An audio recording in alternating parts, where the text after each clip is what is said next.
Ebya Bruno K kwossa munnange ne Dr. Shai tebinaggwa. Bruno K bakyagenda mu maaso n'okuba nti nate bamulumiriza mbu ssente ezasondebwa ku kiboozibozi ezisinga ye yazitwala era nga munnange sayidi ya Dr. Shai bagambye nti ssaawa yonna bagenda kubeera nga batwala Bruno K mu kooti. Okitegeera nno ate era bavuddeyo ne batutegeeza nti omwana munnange mbw ayinza obutaziikibwa naye munnange ne babeera nga bamukaza n'abeera nga abantu basobola okuba nga bamulambula. Ebyo byonna bikyali mu mbu era nga byogerwa mukwano gwa Dr. Shai. Ale no olina kwekyo twagala tumukaze tumuteeka abeerenge ekyobulambuzi. Wani kidem nkikugambe twagala namuteekaawo tuli mu pulaani katotandisa ozinjo ozijjayo tulina mu pulaani jamukuba eddagala tumuteekaawo mu kalawuli abeere nga kyakulambula nga akalawuli kali ludda wa tukyanyoonya ekifo ge tuli mu kutegeka kwegamba omwana bamwagala nnyo oyo ye Shai ayagala nnyo omwana we okusinga buli kimu kyonna. Kabate ekyo njagala kigamba. Shai yalemwa n'okufuna omukazi owokubiri olw'ensonga manyi bw'anafuna omukyala owokubiri agenda kubonyaabonya omwana we. Bantu ne mukwano gwo Shai. Mwagala kuba mwana ddagala mu muteekeyo nga taziikiddwa ensi zijje zimulambuleko. Kubuulidde wabulayo ennaku 3 ogenda biwulira. Bruno K avuddemu omwasi avuddeyo n'abeera ng'ate abaanukula agambye nti bbanga ddene abantu babadde bamumanyira naye ku mulundi guno tagenda kusirika era tagenda kukkiriza jjoogo lyonna. Katukuwa akatambi kano. Bruno K wayita Dr. Shai musolooze ssente. Bw'amala ssente n'ozitwala gwe kennyini gwe wazitwala.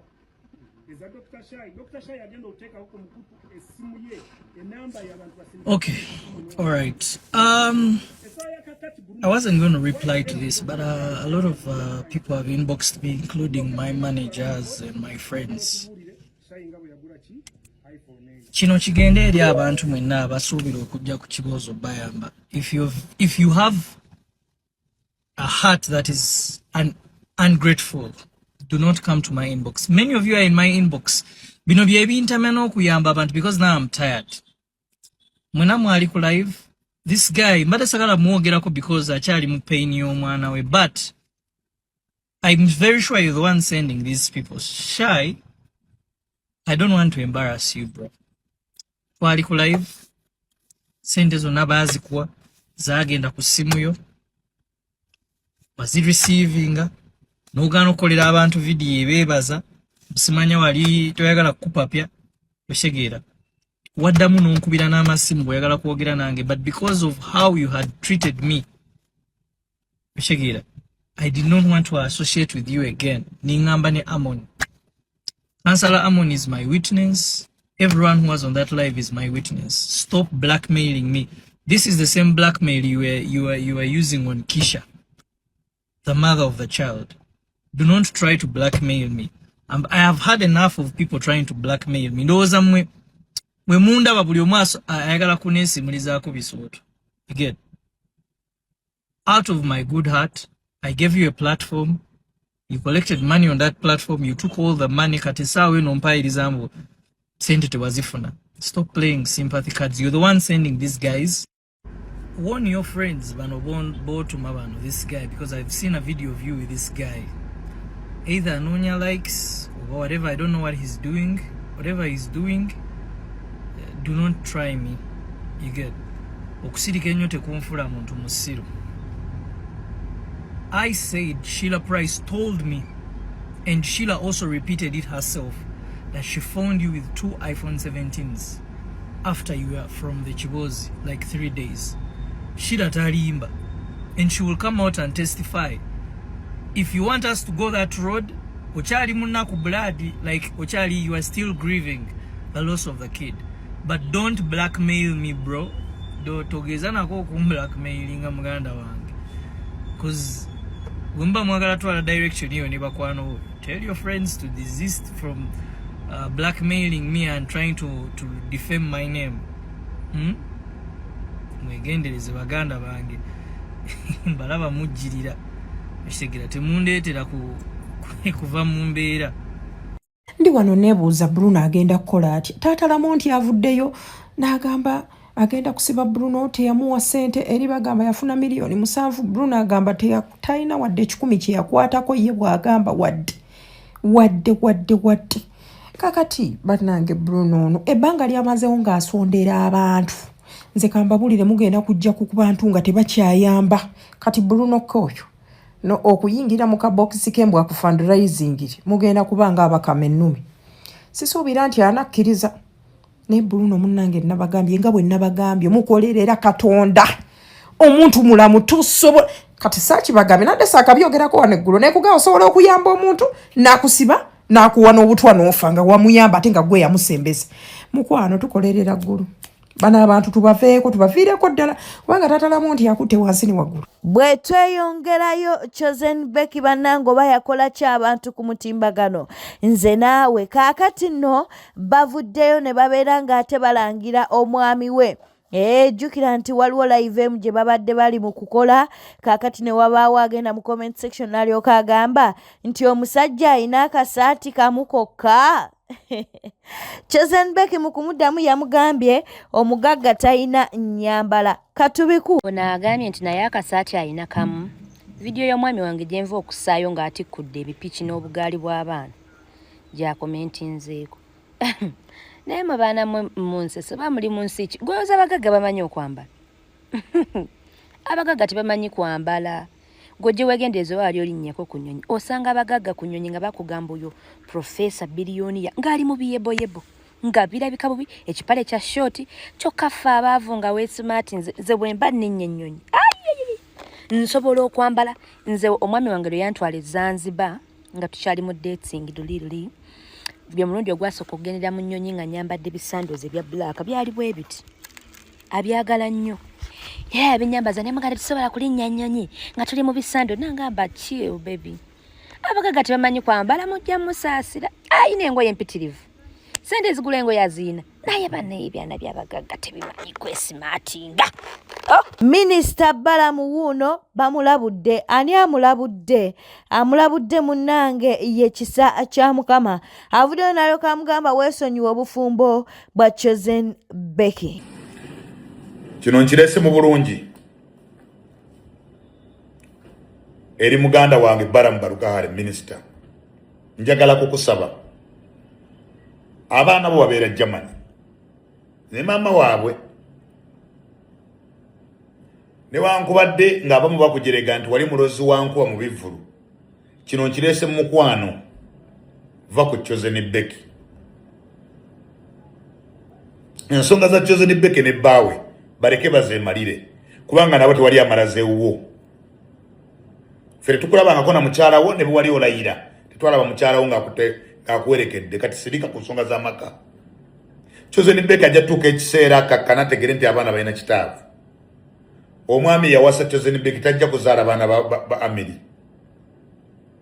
Jja banno mu mawulire nze mbulungi. Subscribinga, likinga, leka obubaka bwawo mu comment section. Munnange omwami ono yonna gy'oli boogere Simon omukyalo ono akunoonya wamuleka n'olubuto era ng'omwana wammwe kati akuze okitegeera nno naye tomuwanga ku buyambi. Kale nno akunoonya obeere ng'ate omwana munnange akulabako okitegeera. Katubeere nga tukuwa omukyalo ono bambi ng'anyumya emboozi ye ey'ennaku. Ano nkozeewo oba nswale oba siswala ndeke. Nina omusajja yansanga ekatwe nankola mu bbaale wa Kifo. Nankwana ne twagalana. Amuyita Boogere Simon. Nandekera olubuto. Yankwana gyali 2011. Nenfuna olubuto 2012 nezaala omwana 2013 nabuto saabijamu obutondo ina nazaala omwana we wali katameka 13 yesinga kyenkwagaza ki newobeera awo olina bambi ompulidde oba nondaba bambi omwana wange jangalabe ku taata we sitidde kuswala bakagwa mu maaso ga taata wange oba mu miganda wange nange boogere Simoni twali tupangisa munna wange ekatwe lwaki nkoze ekintu ekyo okunoonya taata w'abaana taata w'omwana wange oyo lwansonga obulamu tomanya Katonda wakujjulira omwana wange wamugamba nti taata wajja kujja aba musanyufu nkuli empeeredde bakati singa atuula P7 naye yageze mu P6 embeera eyayitawo ya COVID naye nze taata w'omwana wange ndi mubi ndi bubi nina embeera mbi naye kale simwagalako ssente just njagala mwana wange kufuna kikakye kufuna musaayi gwe njagendayo kuba namutwala wa taata wange yabeera siri naye naye njemuwa wakayogera kuba kati ne bayogera talaba mu taata we yandeka olutyo lwa myezi 3 mama wange nangambako ddo kyama tumugamba ama kambe omwana obutoni tusisanze omwana nemweddewaali nendi taata wamwandaza taata w'omwana yange nange namubuulidde amasavu ga taata ankubuulira amazima agasembayo taata w'omwana yandeka nalubuto nekyebasiyange kyenkambulira kwekyo nagamba ajja kulabika naye kati boogere Simoni wangamba olinakamirayo luguudo oludda kinna wa Chaka taata wongamba yakawukwa babazaala abaana 12 sirina kyenkwagasa mu ggwanga kuba bano twalitupangisa naawe ngenda okomawo ku mulimu ng'ogyemu ebintu ng'ondikeddemu akakiso ondikeramu n'ebbaluwa naye gamba nti oteeka nnyo obudde kuki ku lubuto nange saagobesa. Mu mawulire amalala bano baali ba mikwano twogera ku Hade kwossa ne Sarah naye kati buli omu atandise okulangira munne ebisongovu. Katutandikire wani, katutandikire wa Hade. Hade avudde nalo kagamba nti alina ekyama kyasirikidde ku Sarah.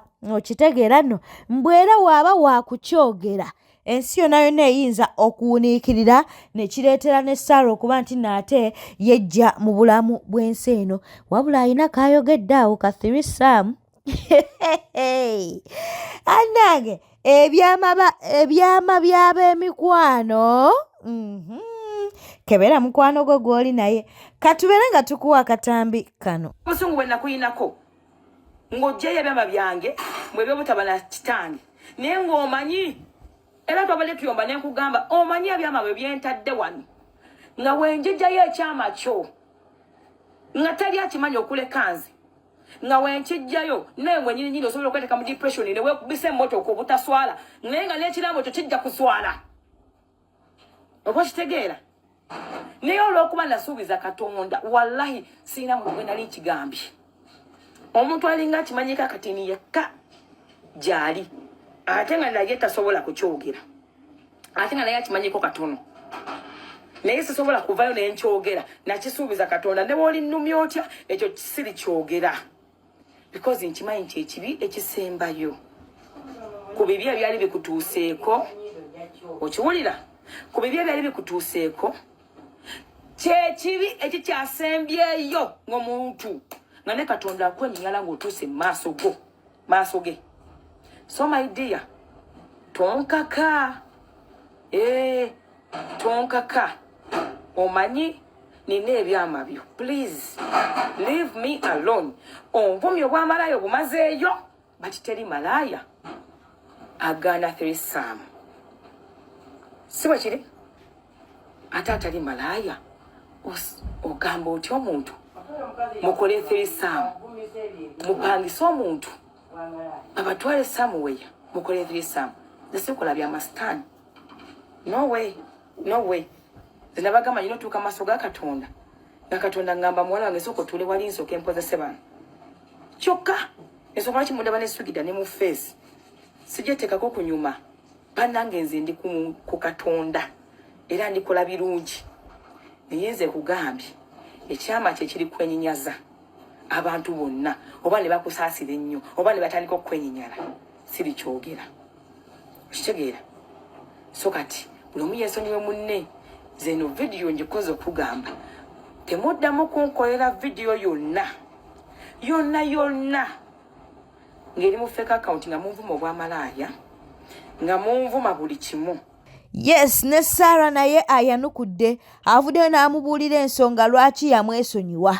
Okitegeera biibino. Oluvannyuma tinno oyogedde buli kimu ebituufu n'ebitali bituufu nsuubira tinno obudde buno okkakkanye kati njagala nkubuulira ensonga waki nakwesonyiwa lwa mumwa tomanyi ddi lwa kusirika tomanyi ddi by'olina kwogera na by'otalina kwogera era nsuubira n'abantu abasinga be wali oli mu bizinensi nabo baakwesalako lwa mumwa ogeya buli kiramu. Nali nakoowa okuzungira mu maka gange ng'onkeeranga mmisa nga tompa budde kubeera mu maka gange ganyumirwa. Nali nakoowa okupostinga enju yange. Nali nakoowa okulowooza tinno buli kye nnina okiyinako akakwate. Nali nakoowa ng'okudde emabega wange okwogeranga n'omwami wange kye simanyi oba wali oyagala kunzija mu maka gange oba wali oyagala kunfuula single mother nga ggwe. Kati nno nnyongera okukujjukiza tinno buli kye wali onsuubiramu oyina abasajja babiri abaakuzaalamu. Mbadde nkusaba obakubire amasimu buli kimu bakikuwe. Nze ndi mukyala mufumbo era sikola. Nyumirwa obulamu ku ssente za bba wange. Ade Two Faces amanyiira ayina gwayomba naye simumanyi naye bambi ayina akamanyiiro. Otandika otyo gende w'omusajja w'omuntu atali bbaawo n'otandika omubuuza mbu ne mutumme emmotoka. Baana bawala mumanyiira. Like otandika otyo omwami wange however much close we may be n'otandika omubuuza mbu oba ali onoonya okwanira musajja w'abandi. Kati wasuubira omusajja ye akugambe nti kituufu nakumme emmotoka nga gwe yagigulira gy'ali. Baana bawala musobola. And people have the audacity. Ojjawo amaanyi agalowooza nja kuwa emmotoka nga toyina mmotoka eryo tteeka lya mmotoka number 1 tetuyazika mmotoka atalina mmotoka. Omanyiira bambi ate ye byayogera alabira ddala ye mutuufu oli gwavu yavumaani bayomba naani alabira ddala gwayomba naye yali omukyamuze gwayomba naye njagala mulabe naye scrolling emu bbiri nsanga luyombo lwa Ade Two Faces luyombo naye byonna byayomba it doesn't make any sense. Eyo katuveeyo tugenzeeko ewa Epas alina kyagambye amunnange ate ku Lili Puzzle. Lili Puzzle abantu bamulaba nga ali loko alina ebintu byakola ebiri loko oba okitegeera but he's a good man oba okitegeera bw'oba omusanze like he's a very good man. Kati ebyo ebintu oluusi bye mutamanya mubuuke bino abantu oluusi okuwemula kwabwe ebyo oluusi biva mu gye bakulidde oba okitegeera omuntu akulira mu kifo nga waliwo enjogera gye boogeramu nga gye yamanyiira naye ate nga tekimuggyako kubeera muntu mulungi oba okitegedde. Have I listened to Echibunsuri? Never nang. Me, I'm not going to talk about that. This channel is not talking about Echibunsuri. Please.